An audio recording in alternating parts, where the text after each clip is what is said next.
बड़ी खबर लोकसभा से जुड़ी हुई। लोकसभा में आज चुनाव सुधार और एसआईआर पर हो सकती है चर्चा।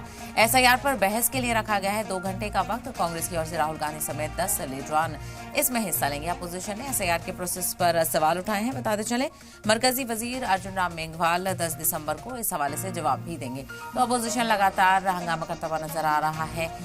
कल भी लोकसभा में चर्चा हुई और वंदे मातरम की 150वीं सालगिरह को लेकर भी चर्चा हुई थी। 10 घंटे का वक्त रखा गया था और आज एसआईआर को लेकर चर्चा हो सकती है लोकसभा में और चुनाव सुधार को लेकर भी बात हो सकती है, क्योंकि लगातार अपोजिशन की तरफ से चर्चा की मांग की जा रही थी। वहीं एसआईआर पर बहस के लिए 2 घंटे का वक्त रखा गया है। बताते चले कांग्रेस की ओर से राहुल समेत 10 लीडरान इसमें हिस्सा लेंगे और वहीं कई सवाल यहां पर देखने को मिलेंगे। अपोजिशन ने एसआईआर के प्रोसेस पर भी सवाल उठाए हैं और वहीं एसआईआर के प्रोसेस को लेकर आज अपोजिशन अपने सवाल उठाता हुआ नजर आएगा। तो वहीं मरकजी वजीर अर्जुन राम मेघवाल 10 दिसंबर को उन सभी सवालों का जवाब देंगे। यानी आज सारे सवाल उठाए जाएंगे अपोजिशन की तरफ से और उसके बाद मरकजी वजीर की तरफ से कल इसको लेकर जवाब दिया जाएगा। तो अर्जुन राम मेघवाल 10 दिसंबर को सवालों का जवाब भी देंगे।